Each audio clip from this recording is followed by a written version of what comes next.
Hey, welcome to our Wednesday Trauma Talks. It's an actual AMA where I present some ideas about trauma and then just open it to the floor for you to ask questions. So if you're joining us, wherever you're joining us from, if in the comments you could tell us where you're located. We're always interested in tracking where people join us from. I'm always interested if somebody's in Europe that they're staying up around or they're at their dinner time. Or if you're west of us, just how far west are you? Maybe you're on the West Coast, so it's 9 o'clock in the morning. But maybe you're in New Zealand or Australia, so it's tomorrow morning already. We're always fascinated. And if you could let us know what platforms you watch us on, that's really important because that's where we put our effort. If we see all of you are in LinkedIn, or if all of you are in Facebook, or if all of you are on YouTube, that's where we'll put our efforts in. So as we go along, if you could do that, that'd be awesome. That'd be great. This is a 4-part, so a 4 Wednesday introduction to the 7 T's of trauma. It's just a framework for looking at trauma that takes us from tragedy to triumph. And on the first 2 Wednesdays, we talked about, on Wednesday 1, we talked about the tragedy that happens before a person's traumatized. Then we talked about the theft that happens when you've been traumatized. And then on the second Wednesday, we talked about torment and torture. Here we're talking about the mental torment, what it's like mentally to be traumatized. And then we talked about the physical torture. What happens to our bodies physically when trauma goes unresolved? Today, we're going to talk about 2 things that have to happen to heal.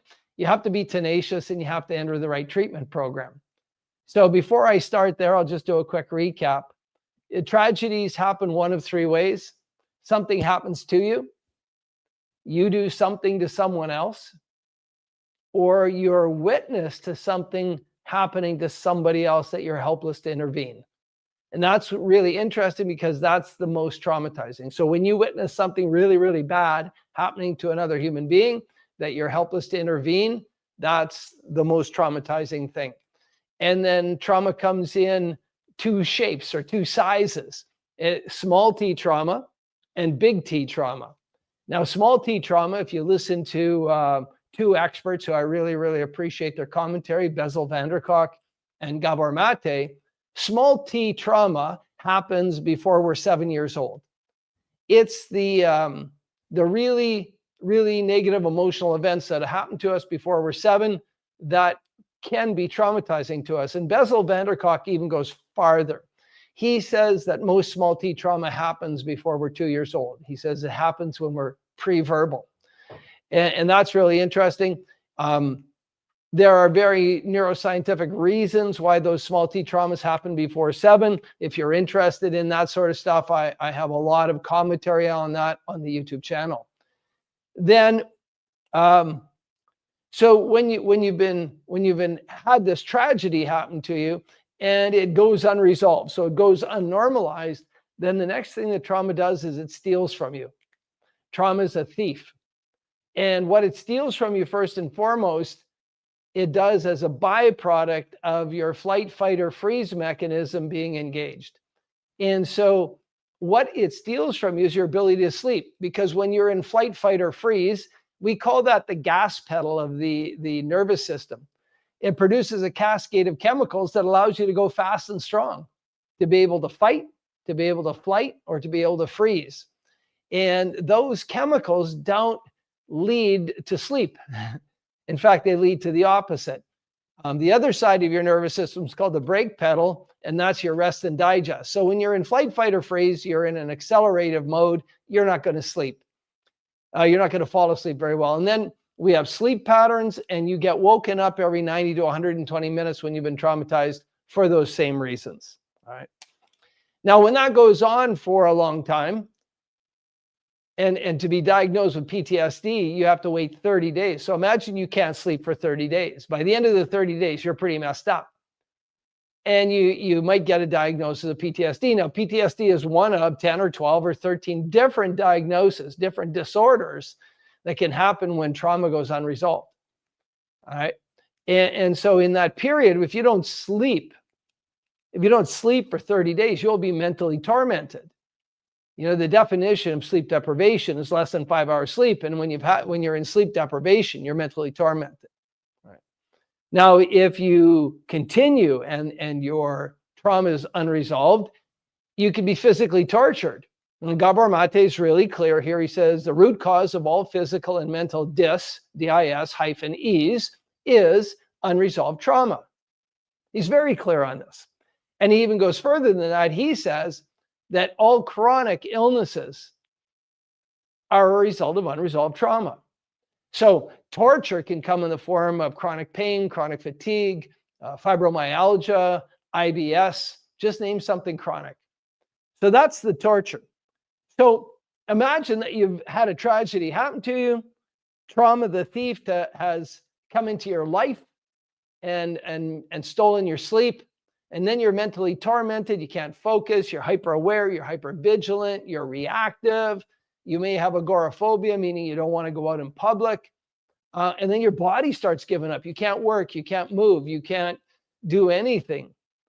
To get through that, you have to be tenacious. So number 5 is tenacity.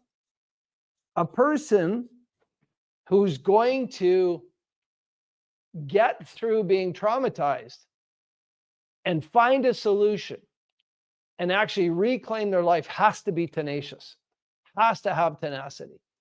And I say that for a number of reasons. First, most of the modalities that you incur will be inappropriate.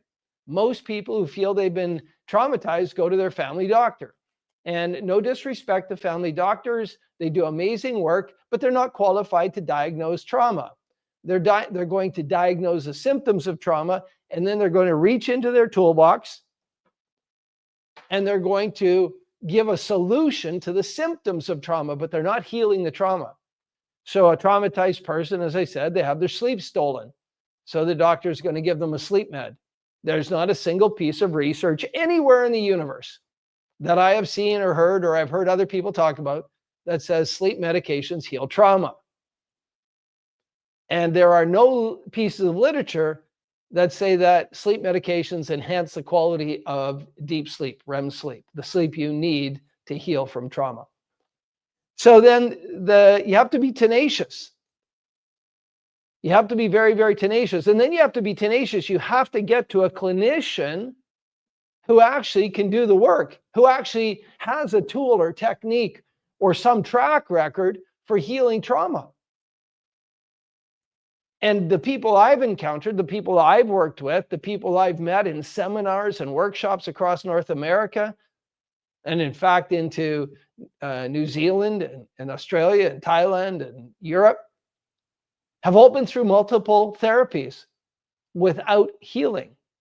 Now, those therapies have been good at helping them manage, cope, mitigate symptoms for short periods of time. Don't get me wrong, same with medication, but they don't heal the trauma. The person's still traumatized.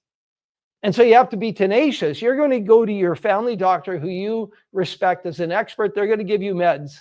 And if you keep coming back, they're going to adjust the meds and keep coming back. And then they might refer you, in our medical system here in Ontario, to a psychologist or psychiatrist or someone who's a trauma expert. And I think there's a couple of real fundamental questions you should ask. First question you should ask is, do you believe trauma is an injury that can heal? Unequivocally, they need to say yes. I mean, our human bodies, our human beings are extraordinary. I've broken too many bones to talk about through sports and life. They're all healed. I've cut myself several times. I've fallen off motorcycles. I've skidded down mountains. I've had serious road rash. It's all healed. I've had infections. I've had pneumonia twice, scarlet fever, rheumatic fever. They've all healed. So the capacity for the human to heal is extraordinary. So when I broke my arm or when I broke my tibia and fibula, they didn't say I had a mobility disorder. They said I had an injury. And they x-rayed it. They came up with a plan to set it, to heal it. We let a requisite time frame go by. We re-exercised. We re-x-rated. It was good enough to be weight bearing. Then we started rehabilitation and we healed completely. So I think you need to ask your clinician, whoever you run into, hey, is trauma an injury that can heal? It has to be unequivocally yes. And the research out of King's College and Walter Reed Hospital and on Psych Archive is absolutely clear on this. Trauma can heal in excess of 90% of the time in 3 to 5 sessions lasting 90 minutes with leading edge neuroscience-based protocols. All right. If they say yes, then you have to ask them, have you healed somebody's trauma? And again, here they have to be unequivocal. Yes. And then you have to ask them, how did you measure the healing? Now, I believe in doing an evidence-proven practice, not evidence-based. Evidence-based, means you're using a tool or technique that somewhere in the past was subjected to some form of research and it had a demonstrable impact on the trauma. It may not have healed the trauma, but it had a demonstrable positive impact on the trauma, meaning it lowered the symptoms significantly. But that research might be 40 years old and the results may sound like this. For cognitive behavioral therapy, it may sound like, 40 or 50% efficacy with 80% recurrence. You want a protocol. You want to be in a stream that has over 90% success with no recurrence. And that needs to be measured. And the psychometric assessments are available for trauma. They're available from Veterans Administration. They're available. Most clinicians who have gone through a master's program have access to them. So you want to be measured pre and post. You want to know, using a diagnostic tool, like an X-ray for a broken bone, a diagnostic tool that measures the degree to which you're traumatized and the degree to which you're healed. So boy, you need to be tenacious to get through all of that, right? And when you're tenacious, you'll end up finding a treatment. Didn't want that color. I wanted this color. You'll end up finding a treatment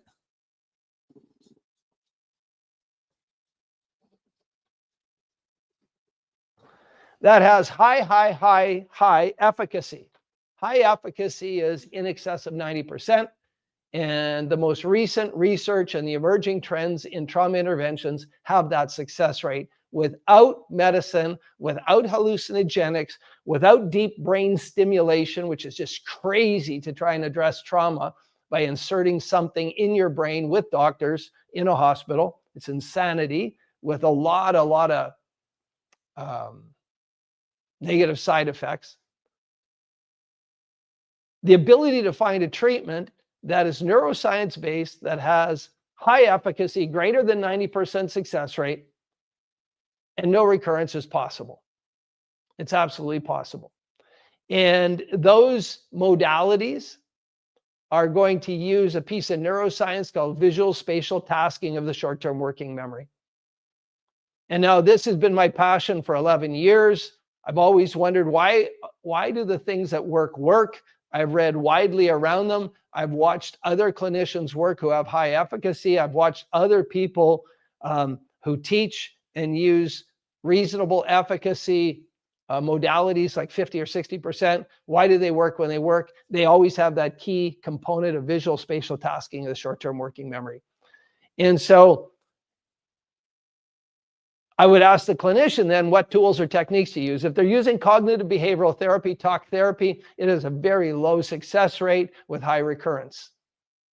And there's literally a growing body of concern in psychotherapy that talk therapy, while it may make you feel good in the moment, while it may help you regulate your emotional state in that moment, the potential for healing is not there. And in fact, it can exacerbate the trauma. So you have to be tenacious. You have to find a treatment that works. The good news is the treatments are out there. They're brief. They're not months and months or years and years. They're weeks. So that would be the last question I'd ask the clinician who believes trauma is an injury that can heal, and they in fact have healed trauma, and they in fact use psychometric assessments to prove it. How long will it take? And again, it should take weeks, not months, and certainly not years, right? So there we go. Now we're at number 6. And I probably want to put it out to the floor and ask you guys out on social media, wherever you're watching this from, if you have some questions. I'd much prefer to answer questions than to prattle on any longer.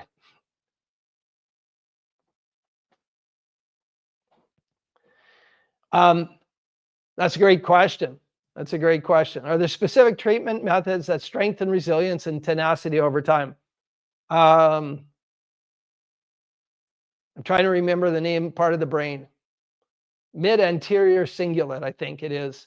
You can look this up. Andrew Huberman talks about it. Joe Dispenza talks about it. It's a part of your brain that grows when we do things that we don't want to do. It doesn't grow when we do things we want to do. It grows when we do things that we don't want to do. So whenever we confront or step up and do a task that we don't want to do, this part of our brain, it's like a muscle. It gets bigger.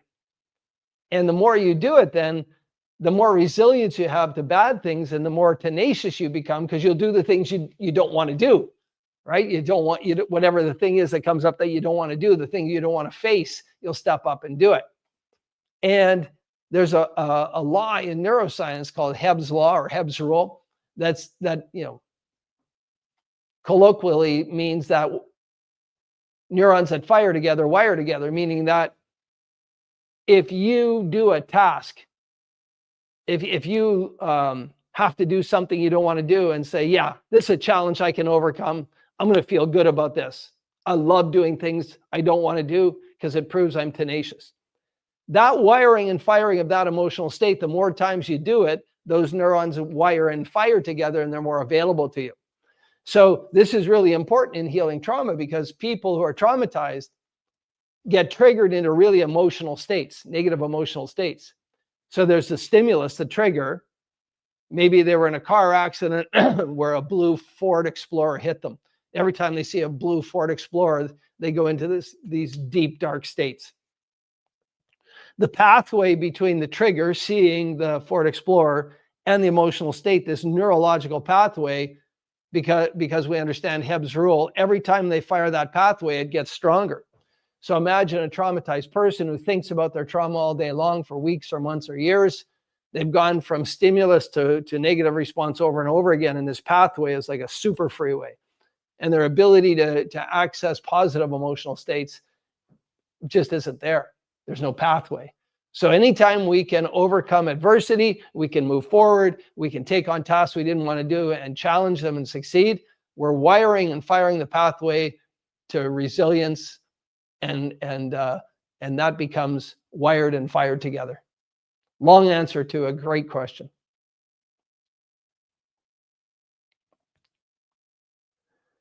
We do offer certification, and the certification includes how to work with trauma. And we do it that way because we train coaches.